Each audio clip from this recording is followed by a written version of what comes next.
May kasabihan na ang ating tahanan ang pinakaligtas na lugar sa mundo. Dito tayo isinilang, lumaki, at maaaring malagutan ng ating huling hininga. Pero paano kung ang inaasahan kamatayan mo ay malayo sa klase ng kamatayan na iniisip mo?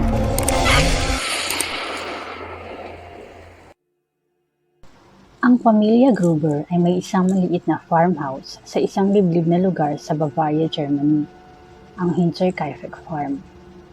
Dito nakatira ang mag-asawang Andreas at Casilia, kasama ang kanilang balong anak na si Victoria. Kasama din ni Victoria na naninirahan dito ang kanyang dalawang anak na sina Casilia at Joseph. Meron din silang maid na kasama dito na nagngangalang Maria. Sa paninilbihan at paninirahan ni Maria sa pamilya ay hindi matahimik ang kanyang isip. Halos hindi kasi siya makatulog sa gabi dahil sa mga yapak ng paa na naririnig niya sa atik. May pagkakataon din na may naririnig siya na boses galing dito. Sa pag-iisip at takot na ang bahay ay pinamumultuhan, napagdesisyonan niya na umalis na lamang. 6 na buwan na ang nakalipas, March 31, 1922, nang dumating ang kanilang bagong maid na si Maria Baumgartner.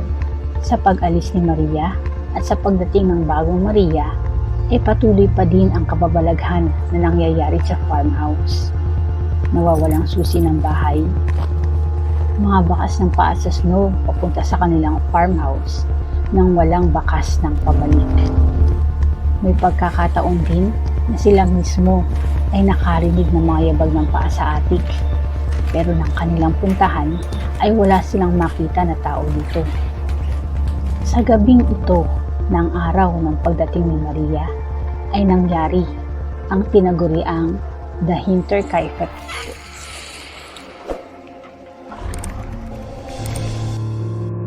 Ilang araw ng absent si Casilia sa klase nang walang pasabi. Ang pamilya Gruber naman ay hindi rin nagpakita sa kanilang lingguhang pagsamba. 4 na araw nang walang nakakakita sa mga Gruber na lumalabas ng bahay.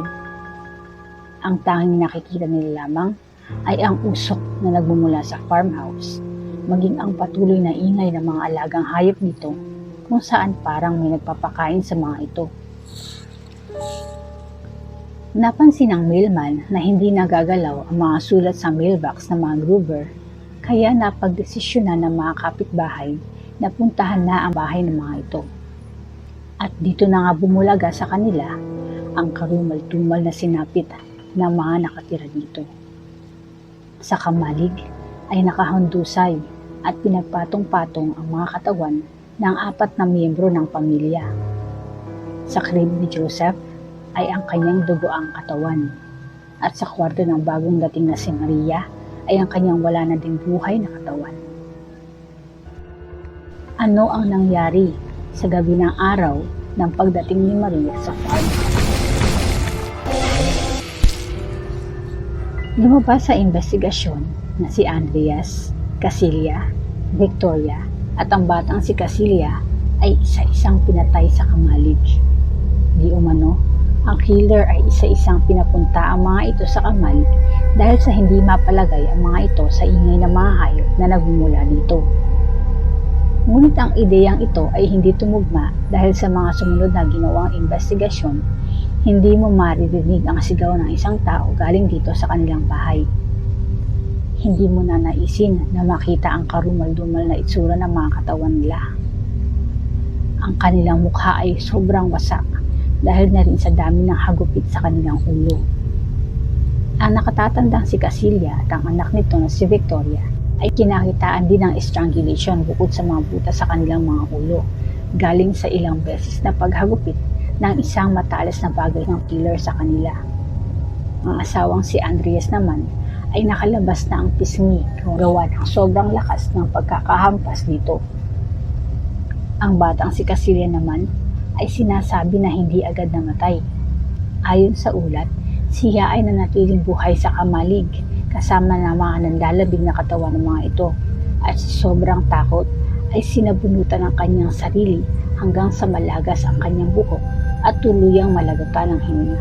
Sa loob ng kanilang mga kwarto naman ay ang katawan ng 2 taong gulang na si Joseph sa kanyang kuna at ang bagong dating na katulong na si Maria. Ayon sa forensics, ang murder weapon na maaaring ginamit sa pagpatay ay isang piko, pero wala silang makita ni isang piko sa paligid nito. Ang killer ay sinasabing nakuha pang tumira sa loob ng farmhouse pagkatapos ng kanyang krimen. Siya ang dahilan kung bakit may nakitang usok ang mga kapitbahay galing dito. Pagpapakain sa mga hayop, paggatas sa mga baka, maging ang pagluluto ng sariling pagkain niya. Namuhay siya ng 4 na araw sa farmhouse kasama ang mga nanlalamig na mga bangkay ng mga ito.